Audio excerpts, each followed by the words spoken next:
मनीष जी, मैं आपके पास आऊंगा और मैं ये समझना चाहूंगा, क्योंकि देखिए अभी उत्तर प्रदेश में ये देखा गया कि रामपुर में बोहरा समाज और पासमानदा को रिझाने की कोशिश की गई। जनवरी में राष्ट्रीय अधिवेशन में खुद पीएम ने कहा कि हमें बोहरा समाज और पासमानदा मुस्लिम के बीच में जाना चाहिए।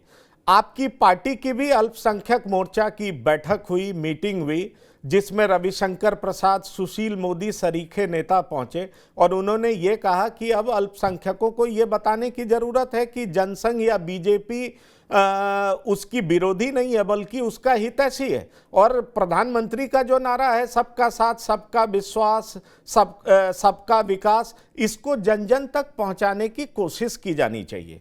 ये बात और है, लेकिन मैं आपसे ये जानना चाहूंगा कि अभी जैसा कि सिन्हा जी बोल रहे थे कि आनंद मोहन के मुद्दे पर आप सभी पार्टियों के सुर लगभग एक हैं, आपने भी विरोध नहीं किया है।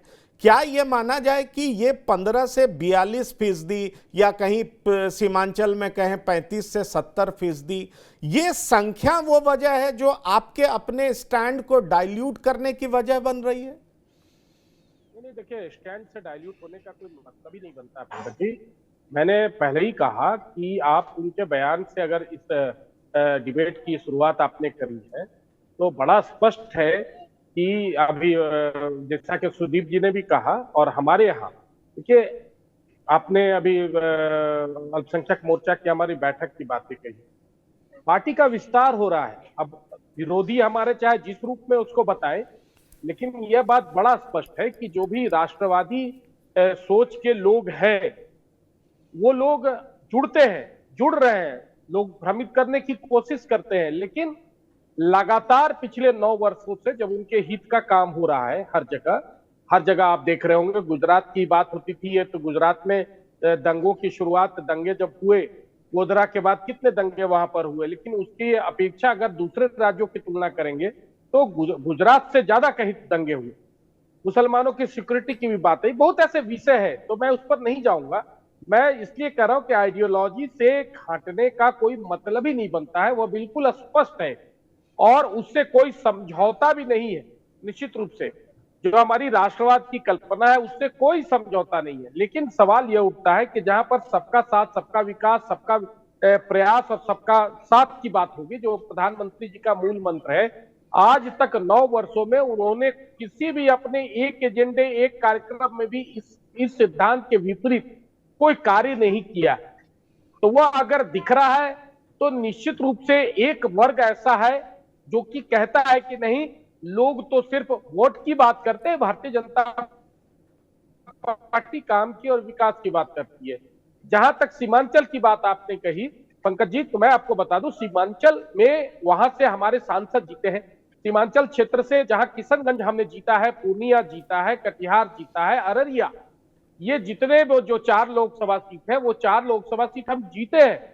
उसमें आज भी अररिया से हमारे सांसद है, पूर्णिया हम जब साथ थे तो जेडीयू के साथ हम जीते थे, विधायक भी हमारे हैं। तो इसलिए ऐसा नहीं है कि सीमांचल में कुछ हमको इस प्रकार का अतीक जी और फलाना कह के और हमको इस प्रकार के कार्ड खेलने की जरूरत है कि सम्राट चौधरी ने कोई सोची समझी राजनीति के तहत जी लगाया, यह बिल्कुल गलत है और ऐसा कोई स्टैंड हमारा हो भी नहीं सकता। अगर हमारा यह स्टैंड हो जाएगा तो फिर आरजेडी में और भाजपा में अंतर क्या रह जाएगा?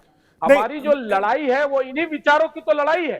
नहीं, ये मैंने शुरू में ही कहा कि देखिए यह तंज है पूरी तरीके से, यह तेजस्वी जी के बयान पर तंज था सम्राट जी का, चूंकि सम्राट जी के बोलने का अंदाज, क्योंकि अभी वो अध्यक्ष के रूप में बहुत ज्यादा प्रेस को नहीं एड्रेस किए हैं, धीरे धीरे चीजें समझ में आ जाएंगी, लेकिन उनके कहने का, बोलने का जो अंदाज होता है उसको लोग बहुत नोटिस लेते हैं और वह बड़ा इफेक्टिव होता है।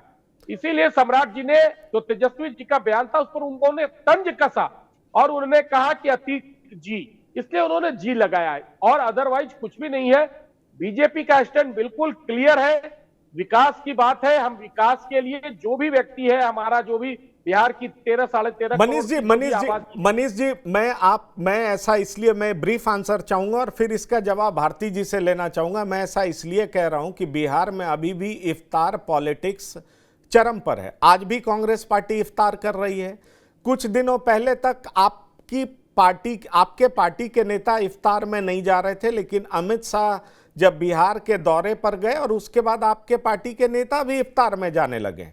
तो सवाल ये उठ रहा है कि क्या जो बीजेपी की सियासी लाइन रही है उसको क्या बीजेपी डाइल्यूट कर रही है और उसकी वजह सिर्फ सियासी है? मैं यही बात आपसे पूछना चाह रहा हूं।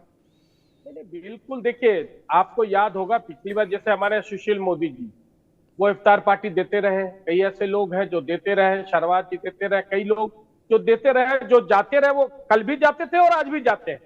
उसके लिए भारतीय जनता पार्टी को नया चोला कि अब चुनाव आ गया, चलो अब कुछ नया चोला पहना जाए, इसकी जरूरत ना तो भारतीय जनता पार्टी महसूस करती है, ना ही ऐसे करने की जरूरत है वर्तमान में, चूंकि जो चीजें हैं, फीडबैक है, वो पर्याप्त फीडबैक है। इसलिए हमको कोई नया टोपी पहनने की जरूरत नहीं है, कोई नया चोला, कोई नया नकाब धारण करने की जरूरत नहीं है। हम जो करते थे, नोटिस अगर लेंगे तो 2 साल पहले भी वही करते थे, आज भी वही करते हैं, और अगर 2 साल पहले नहीं करते थे तो आज भी नहीं करते। अब आप उसके मायने जो लगाए, पसमानदा की बात है और अन्य की बात है। देखिए, सबसे पहले भारतीय जनता पार्टी ने इस विषय को उठाया है कि कोई भी समाज किसी भी धर्म मजहब का हो, वह क्यों पिछड़ा रह जाएगा, क्यों वह विकास की मुख्य धारा से कटा रह जाएगा, छूटा रह जाएगा। और भारती जी कहती है राजनीति की बात, और पुलिस एथी में आपको हत्या की बात कहती है। पालघर का कांड भूल गई, पुलिस के सामने हत्या हो गई थी ना संतों की, पुलिस उस समय उपस्थित थी ना, वीडियो विजुअल आज भी गूगल पे खोज लीजिएगा। और पंजाब में क्या हुआ था एक हिंदूवादी नेता का,